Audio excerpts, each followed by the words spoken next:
Apa hukum kalau menikah dengan suami orang tanpa pengetahuan isteri pertama? Ini satu soalan yang bagus. Kawan hak letih tadi buka mata bab nikah nombor satu.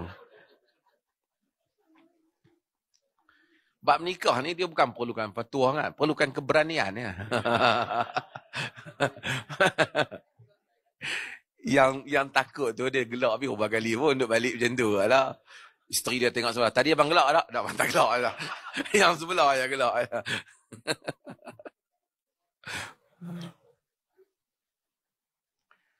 Pertama, dia tidak menjadi syarat kepada isteri pertama untuk tahu bahawasanya suaminya berkahwin baru sah perkahwinan. Tak jadi syarat. Cumanya, yang menjadi perbincangan ialah bila dia tak tahu adakah boleh untuk berlaku keadilan di sudut pembahagian dan tuntutan. Maksudnya, bila dia tak tahu, tak bagi tahu. Isteri biasanya yang pertama tak akan jadi masalah. Akan jadi masalah pada yang kedua. Jadi dia kata tak boleh misalnya giliran. Bagi 3 hari ke, sehari ke, 2 hari ke.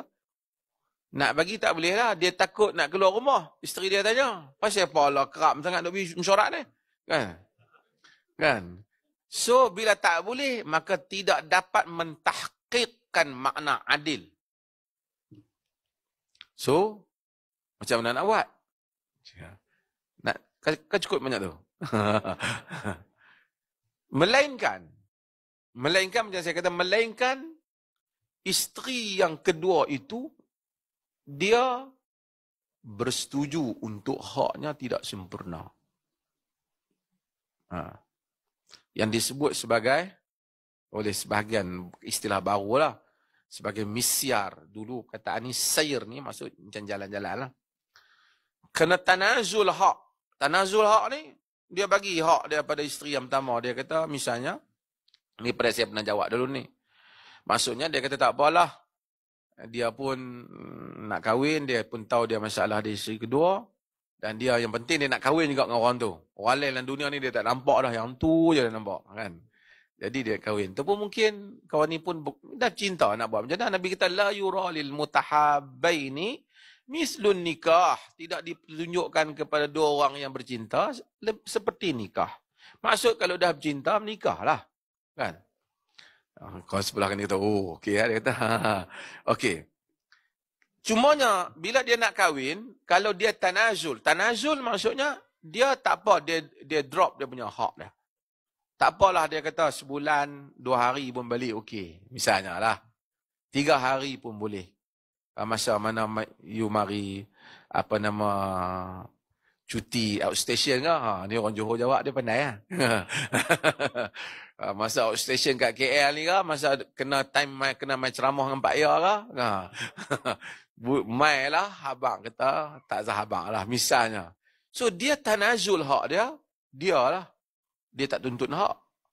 Tapi dia tak boleh suruh kurangkan hak kawan tu.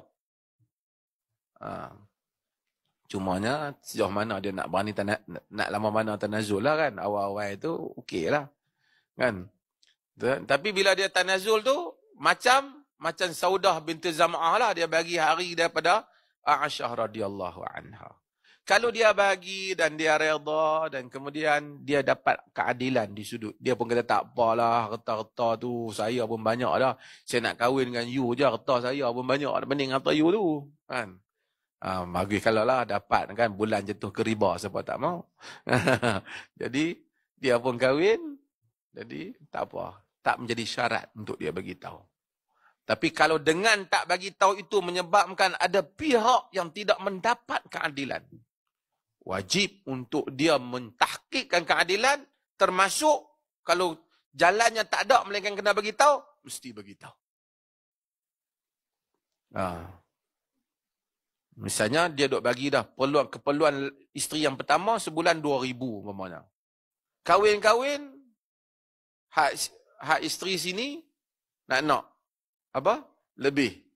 Jadi dia ambil hak kawan ni, tak adil lah, tak boleh lah. Dia kata sebenarnya, ni ada hutang kawan apa, dia tak beritahu.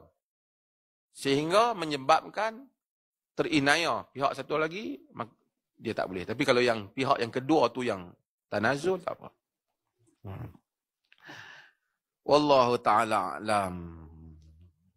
Ada yang nikah lah. Ha?